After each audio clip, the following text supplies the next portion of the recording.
문재인 대통령 어제 신년사에서 남북 대화의 공을 트럼프 대통령에게 돌리기도 했었는데 트럼프 대통령하고 어제 저녁 10시에 또 통화를 했습니다. 예, 그렇습니다. 문재인 대통령 어젯밤 10시부터 30분 동안 트럼프 미국 대통령과 전화통화로 남북 회담 결과에 대한 이야기를 나눴습니다. 예.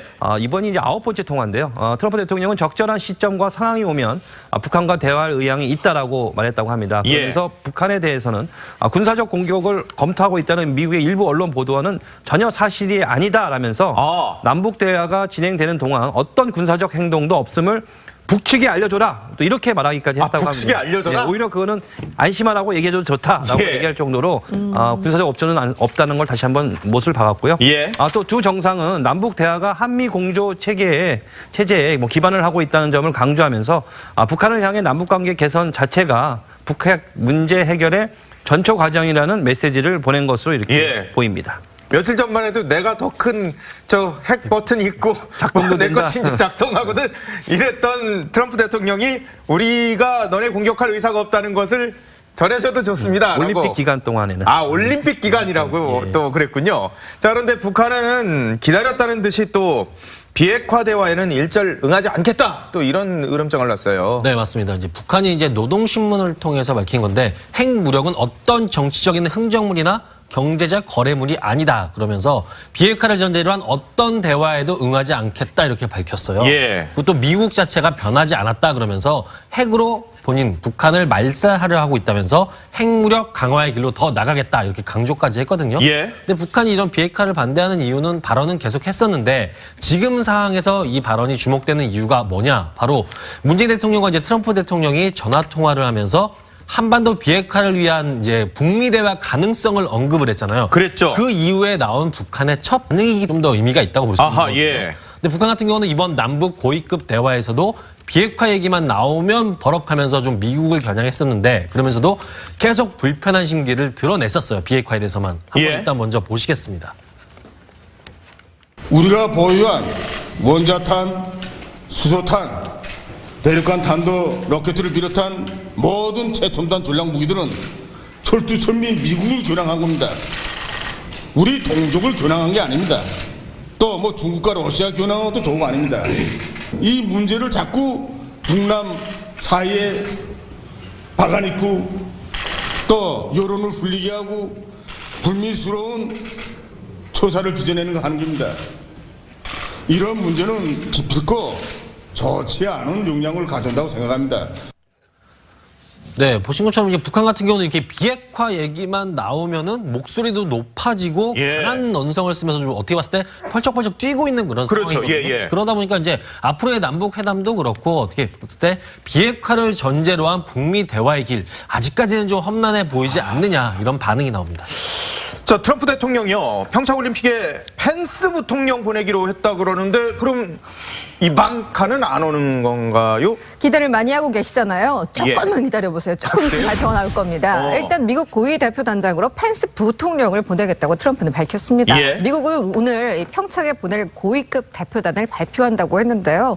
트럼프 대통령이 가족을 보내겠다고 한 만큼 장녀 이방카가 올지 관심이 큰데 아직 결과는 안 나온 상황입니다. 아직은 확정이 된 건 아니군요. 네. 현재 언론은요. 이방카 방한 가능성이 아직 조금 열려 있고 멜라니아 여사는 얼마 전에 왔기 때문에 가능성 매우 낮다고 보고 있습니다.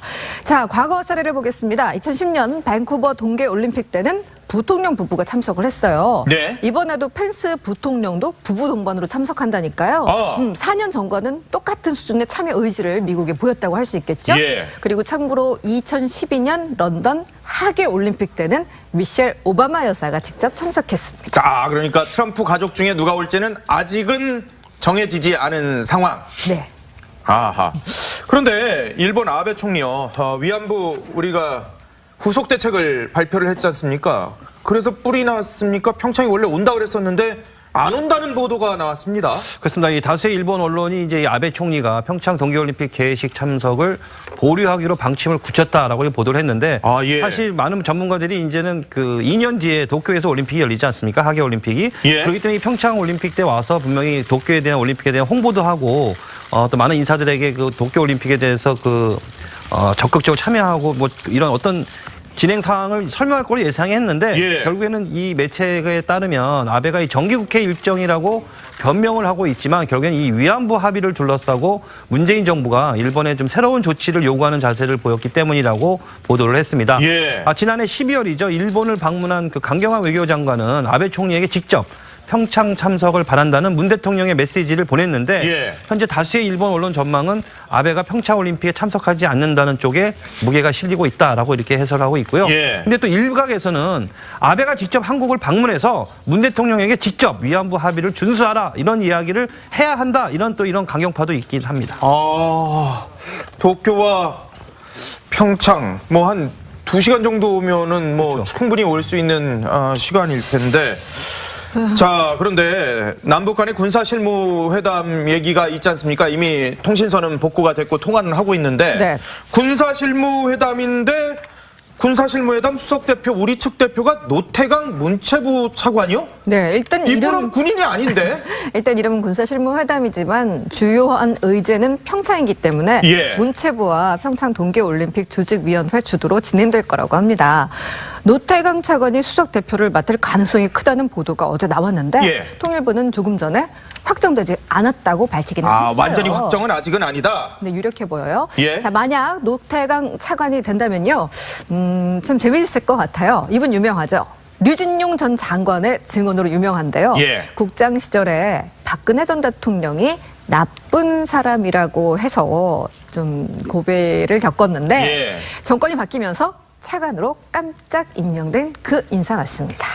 물론 평창 동계올림픽이라는 특수한 기간이긴 하지만 군사실무회담에 체육 전문가가 나간다라는 것도 참 이례적이긴 하네요. 이것도 좀 저희가 주목해 볼 포인트인 것 같은데, 자, 북한 예술단하고 응원단이 대규모로 올 가능성이 높지 않습니까? 그래서 뭐 와가지고 어디서 머무나 이런 것들 상당히 관심이었는데 요거 다 정해졌다라는 저희 TV조선의 단독 보도가 있었습니다. 네, 저희가 보도를 했는데 일단은 인제 쪽에 묵지 않겠느냐라는 얘기가 나오고 있는 거거든요. 평창은 아니고 그 옆 동네인 강원도 인제. 그러니까 인제 같은 경우는 거기에 자동차 경주장 서킷이 있어요. 큰 서킷이. 그러다 보니까 주변에 대형 호텔하고 콘도까지도 같이 갖추고 있거든요. 예. 그러니까 여기에 결국 이제 북한 응원단이나 예술단이 숙소로 사용하는 거 아니냐는 관측이 제기가 됐어요. 근데 그 이유가 저희가 취재를 해보다 보니까 네. 여기 같은 경우는 이제 겨울철 스키 시즌이잖아요. 인제 그렇죠. 같은 예, 경우는. 예. 어떻게 보면 사람이 붐벼야 되는데 현재 이곳에 예약을 받지 않고 있는 걸로 지금 확인을 했거든요. 저희가 취재진이. 원래 스키 시즌에 스키 네. 타는 분들은 그냥 숙소 막 한 달씩 잡아놓고 그러거든요. 그래야 되는데 예약을 안 받는다. 그러니까 북한이 여기서 머무는 거 아니냐. 결국 평창올림픽 방문하는 북한 예술단하고 응원단이 숙소로 쓰기 위해서 정부가 이제 통째로 빌리기도 하고 여기에 계약금까지 지불했다. 이런 얘기까지도 현재 나오고 있거든요. 예. 근데 왜 평창이 아니고 인제냐. 일단 예. 이 콘도 같은 경우는 대규모 인원을 동시에 수용할 수가 있어요. 그리고 예. 주변이 산으로 둘러싸여 있어갖고 마을과 격리가 좀 돼 있기 때문에 북한 측에서도 경호하기가 쉽다라는 이점이 갖고 있다는 거죠. 예. 근데 문제가 하나가 있는 게 평창이 아니기 때문에 여기 인제 콘도에서부터 평창 올림픽 메인 스타디움까지가 한 120km 정도 돼요. 120km요? 차로 거의 1시간 반 거리거든요. 예. 그럼에도 불구하고 아무래도 먼데 잡은 이유가 경호나 여러 가지 문제점을 고려했을 때 인제로 잡지 않았겠느냐. 이런 예측이 나오는 겁니다. 1시간 20분에서 30분 이상 걸리는 강원도 인제의 숙소를 어차피 뭐 북한 선수단이 몇 경기 안 나오기 때문에 뭐 예술단하고 응원단은 좀 늦게 나와도 되니까 시간적 여유가 좀 있을 수도 있으니까요.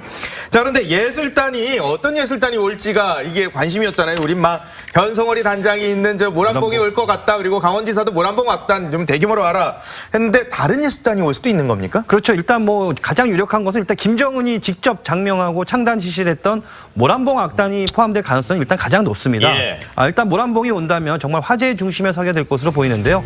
모란봉 악단은 2015년 12월 중국에서 왜 공연하기로 했다가 갑자기 발길을 돌려서 무산된 그랬죠. 바가 있는데 예. 이때 공연은 못했지만 암표가 거래되기도 할 정도로 굉장히 인기가 많은 그런 단체를 할 수 있겠습니다. 암표까지요? 예. 그렇습니다. 이 화려한 또 무용과 경쾌한 연주 등을 무대에 올리는 이 왕재산 예술단이 올 수도 있는데요. 예. 1983년 김정일이 직접 창단한 악단으로 파격적인 패션과 이 현란한 안무가 주특기입니다. 근데 여기에 또 여자 예술단만 있는 게 아닙니다. 북한에는 이제 수십 명의 그 남성 가수로 구성된 고음국가 합창단이나 평양학생소년예술단과 같은 소년예술단이 올 수도 있고요. 또 북한 예술단이 한국에 오게 된다면 1985년 남북예술단 교환 방문 이후 처음입니다. 그렇게 오래됐어요? 그렇습니다. 한편 북한은 공동 보도문에 이 동계 패럴림픽 대회를 거론했는데요. 예. 김정은 체제 들어서 내세우는 이 장애인 예술단에 공식 예술단과 함께 보낼 것이다. 이런 예측도 나오고 있습니다. 자, 그런데 북한의 평창 참여 문제가 그런데 간단치가 또 않은 모양이에요. 이 그렇죠. 돈 지원만 해주면 이게 대북 제재 위반이 되잖아요. 거기다가 고위급 대표단의 최룡해 얘기도 나오는데 최룡해는 독자 제재 대상이거든요. 또 문제가 되는 게 한두 개가 아니에요. 일단 예. 돈이 문제인데 김정은이 시원하게 결제를 해주면 참 좋을 텐데 우리 정부는 에휴 그건 글렀다 이렇게 생각하고 있는 것 같아요. 예. 그래서 우리 정부는 국제 관례와 남북 관례에 비춰서 체류비 지원을 어떻게 할지 정한다는 입장을 밝혔습니다. 예. 일단 돈 얘기 우리가 베푸는 것에 대해서 제가 얘기를 해볼게요. 예. 우리가 북한 응원단 쪽에 체류비를 지원해 주게 되면 그건 안보리 결의 위반이 됩니다. 예. 또 우리 배를 태워주거나 우리 비행기를 빌려줘도 역시 안 됩니다. 아, 그것도요? 예. 네. 그리고 만약에 북한 응원단이 고려항공 타고 온다. 요거는 미국 제재에 또 걸려요. 그리고 만경봉호를 타고 오는 건 우리 제재에 걸립니다. 예. 다 걸려요. 곳곳이 다 걸리는 상황인데. 걸어오는 수가 있을 수 있겠군요. 걸어오는 거? 예. 그렇기도 해요. 자, 우리 정부 이 방법을 검토하고 있다고 하는데 들어보시죠. 지금 동해선이나 그 서해선을 저희가 하게 되면은 제가 알기에는 유엔사랑 특별한 협의가 없어도 되는 걸로 알고 있는데요.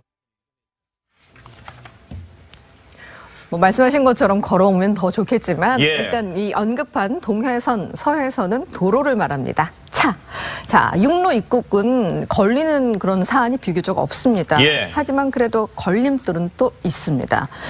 대규모 북한 인원이 입출경을 할 때 소지품을 일일이 하나하나 다 검사를 해야 하는 상황입니다. 예, 우리도 출국할 때 그러니까요. 네, 산 넘어 산은 또 있습니다. 바로 인물입니다. 북한 고위급 대표단으로 거론되는 인사들은 죄다 유엔이나 우리나라 독자 제재에 걸립니다. 예. 일단 최룡해 부위원장 양쪽 제재에 다 걸리는 사람입니다. 우리 정부는요 여행 금지 조치는 아니니까 오는 데는 문제가 없다고 하지만요 지금 우리가 뭐 해주려고 고려하는 모든 것들이 예. 모든 배려들은 사실 천안함 폭침 이후 생긴 오이사 조치에 다 반하는 겁니다. 예. 폭침에 대한 사과 없이 그 주도자인 김영철까지 온다? 논란과 반발 있을 것 같은데요. 자, 그럼 누가 평창에 오게 될까? 한번 들어보시죠. 다 오시는 겁니까? 예. 네. 위원장 선생께서도 오시는 겁니까, 다시? 그때 가보면 알게 될 겁니다. 자, 그래서 아무 제재에도 걸리지 않는 리성관. 제재 대상이 아니거든요. 방금 보신. 예. 자, 고위급 대표단으로 평창에 올지 일단 지켜봐야 될 것 같습니다. 예. 김정은의 선택, 속내 그 꿍꿍이 주목되고 있습니다. 상황에 따라서는 사실상 524 조치가 무력화되는 상황이 벌어질 수도 있을 것 같은데 네. 근데 최룡해는 또 북한에서 뭐 또 승진을 했다는 얘기가 있어요. 네, 그렇습니다. 북한 서열 2위로 평가돼 왔잖아요. 예. 최룡해 노동당 부위원장이 당 조직 지도부장을 맡은 걸로 확인이 됐어요. 네, 장 조직 지도부장이 뭐냐? 당 간부에 대한 인사 정책을 맡는 자리거든요. 예. 그야말로 북한 내에서는 요직 중에 요직으로 평가를 받는 직책이에요. 예. 어떻게 보면 김정은의 아버지 이제 김정일 같은 경우가 1973년도에 조직 지도부장에 오른 이후에 사망할 때까지 그 자리를 계속 유지했을 정도로 그만큼 중요한 자리거든요. 예. 어떻게 보면 이번에 최룡해가 그 자리에 올라갔다. 명실상부 2인자로 우뚝 섰다. 이거를 한 번 더 실감하게 하는 그런 상황입니다. 김일성 일가 외에는 거의 맡은 적이 거의 없었는데 최룡해가 그 자리를 맡았다.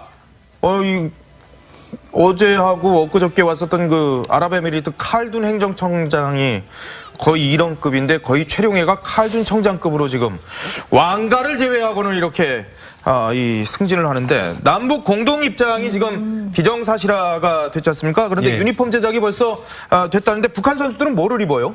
그러니까 그게 좀 약간 좀 논란이 될 것 같아요. 예. 지금 이 남북은 이제 국제에 대해서 그동안 이제 총 9차례 공동 입장을 했거든요. 그때마다 이제 모두 이 남북 선수들은 같은 단복을 입었는데 예. 주로 이제 한국이 북한에 제공하는 방식이었어요. 예. 근데 이번에는 북한이 한국 단복 착용을 거부할 가능성이 높은데 어허. 그 이유가 이번에 이제 국내에서 열리는 올림픽이기 때문에 이 한국 선수단의 개폐식용 단복에는 한국적인 요소를 굉장히 많이 담았어요. 예. 이따 태극기 색상을 사용해서 한국 고유의 감성을 담아냈고요. 또 예. 이 단복 안감에는 애국가 가사를 프린트를 했어요. 아, 단복 안감이에요? 그렇죠.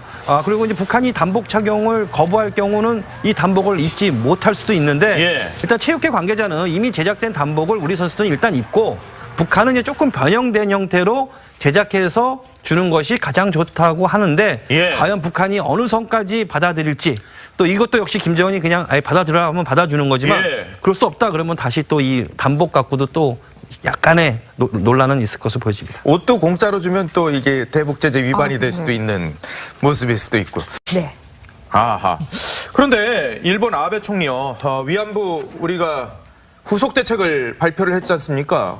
그래서 뿔이 났습니까? 평창이 원래 온다 그랬었는데 안 온다는 보도가 나왔습니다. 그렇습니다. 이 다수의 일본 언론이 이제 이 아베 총리가 평창 동계올림픽 개회식 참석을 보류하기로 방침을 굳혔다라고 보도를 했는데 아, 예. 사실 많은 전문가들이 이제는 그 2년 뒤에 도쿄에서 올림픽이 열리지 않습니까? 하계 올림픽이. 예. 그렇기 때문에 이 평창 올림픽 때 와서 분명히 도쿄에 대한 올림픽에 대한 홍보도 하고 또 많은 인사들에게 그 도쿄 올림픽에 대해서 적극적으로 참여하고 뭐 이런 어떤 진행 사항을 설명할 거로 예상했는데 예. 결국에는 이 매체에 따르면 아베가 이 정기국회 일정이라고 변명을 하고 있지만 결국에는 이 위안부 합의를 둘러싸고 문재인 정부가 일본에 좀 새로운 조치를 요구하는 자세를 보였기 때문이라고 보도를 했습니다. 예. 지난해 12월이죠. 일본을 방문한 그 강경화 외교장관은 아베 총리에게 직접 평창 참석을 바란다는 문 대통령의 메시지를 보냈는데 예. 현재 다수의 일본 언론 전망은 아베가 평창 올림픽에 참석하지 않는다는 쪽에 펜스 부통령 보내기로 했다 그러는데 그럼 이방카는 안 오는 건가요? 기대를 많이 하고 계시잖아요. 조금만 기다려보세요. 조금 있으면 발표가 나올 겁니다. 일단 미국 고위 대표단장으로 펜스 부통령을 보내겠다고 트럼프는 밝혔습니다. 예. 미국은 오늘 이 평창에 보낼 고위급 대표단을 발표한다고 했는데요. 트럼프 대통령이 가족을 보내겠다고 한 만큼 장녀 이방카가 올지 관심이 큰데 아직 결과는 안 나온 상황입니다. 아직은 확정이 된 건 아니군요. 네. 현재 언론은요, 이방카 방한 가능성이 아직 조금 열려 있고, 멜라니아 여사는 얼마 전에 왔기 때문에 가능성 매우 낮다고 예. 보고 있습니다. 자, 과거 사례를 보겠습니다. 2010년 밴쿠버 동계올림픽 때는 부통령 부부가 참석을 했어요. 네. 이번에도 펜스 부통령도 부부 동반으로 참석한다니까요. 4년 전과는 똑같은 수준의 참여 의지를 미국에 보였다고 할 수 있겠죠. 예. 그리고 참고로 2012년 런던 하계 올림픽 때는 미셸 오바마 여사가 직접 참석했습니다. 그러니까 트럼프 가족 중에 누가 올지는 아직은 정해지지 않은 상황. 문재인 대통령 어제 신년사에서 남북 대화의 공을 트럼프 대통령에게 돌리기도 했었는데 트럼프 대통령하고 어제 저녁 10시에 또 통화를 했습니다. 예, 그렇습니다. 문재인 대통령 어젯밤 10시부터 30분 동안 트럼프 미국 대통령과 전화통화로 남북회담 결과에 대한 이야기를 나눴습니다. 예. 이번이 이제 9번째 통화인데요. 트럼프 대통령은 적절한 시점과 상황이 오면 북한과 대화할 의향이 있다라고 말했다고 합니다. 예. 그래서 북한에 대해서는 군사적 공격을 검토하고 있다는 미국의 일부 언론 보도와는 전혀 사실이 아니다라면서 남북 대화가 진행되는 동안 어떤 군사적 행동도 없음을 북측에 알려줘라. 또 이렇게 말하기까지 했다고 합니다. 북측에 알려줘라? 예, 오히려 그거는 안심하라고 얘기해줘도 좋다라고 예. 얘기할 정도로 군사적 옵션은 없다는 걸 다시 한번 못을 박았고요. 예. 또 두 정상은 남북 대화가 한미 공조 체제에 기반을 하고 있다는 점을 강조하면서 북한을 향해 남북 관계 개선 자체가 북핵 문제 해결의 전초 과정이라는 메시지를 보낸 것으로 이렇게 보입니다. 며칠 전만 해도 내가 더 큰 핵 버튼 있고 내 거 진짜 작동하거든. 계속 불편한 심기를 드러냈었어요. 비핵화에 대해서만. 한번 예. 일단 먼저 보시겠습니다. 우리가 보유한 원자탄, 수소탄, 대륙간 탄도 로켓을 비롯한 모든 최첨단 전략 무기들은 철두철미 미국을 겨냥한 겁니다. 우리 동족을 겨냥한 게 아닙니다. 또 뭐 중국과 러시아 겨냥한 것도 도움 아닙니다. 이 문제를 자꾸 북남 사이에 박아넣고 또 여론을 흘리게 하고 불미스러운 초사를 빚어내는 거 하는 겁니다. 이런 문제는 기필코 좋지 않은 영향을 가져온다고 생각합니다. 네, 보신 것처럼 이제 북한 같은 경우는 이렇게 비핵화 얘기만 나오면은 목소리도 높아지고 강한 언성을 쓰면서 좀 어떻게 봤을 때 펄쩍펄쩍 뛰고 있는 그런 상황이거든요. 그러다 보니까 이제 앞으로의 남북 회담도 그렇고 어떻게 봤을 때 비핵화를 전제로 한 북미 대화의 길 아직까지는 좀 험난해 보이지 않느냐 이런 반응이 나옵니다. 트럼프 대통령이요. 평창올림픽에 했던 트럼프 대통령이 우리가 너네 공격할 의사가 없다는 것을 전해줘도 좋습니다. 올림픽 기간 동안에는. 아, 올림픽 기간이라고 또 그랬군요. 자, 그런데 북한은 기다렸다는 듯이 또 비핵화 대화에는 일절 응하지 않겠다. 또 이런 으름장을 놨어요. 네, 맞습니다. 이제 북한이 이제 노동신문을 통해서 밝힌 건데 핵무력은 어떤 정치적인 흥정물이나 경제적 거래물이 아니다. 그러면서 비핵화를 전제로 한 어떤 대화에도 응하지 않겠다 이렇게 밝혔어요. 예. 그리고 또 미국 자체가 변하지 않았다 그러면서 핵으로 본인 북한을 말살하려 하고 있다면서 핵무력 강화의 길로 더 나가겠다 이렇게 강조까지 했거든요. 예. 근데 북한이 이런 비핵화를 반대하는 이유는 발언은 계속 했었는데 지금 상황에서 이 발언이 주목되는 이유가 뭐냐? 바로 문재인 대통령과 이제 트럼프 대통령이 전화 통화를 하면서 한반도 비핵화를 위한 이제 북미 대화 가능성을 언급을 했잖아요. 그랬죠. 그 이후에 나온 북한의 첫 반응이 좀 더 의미가 있다고 볼 수 있는 거예요. 예. 근데 북한 같은 경우는 이번 남북 고위급 대화에서도 비핵화 얘기만 나오면 버럭하면서 좀 미국을 겨냥했었는데 그러면서도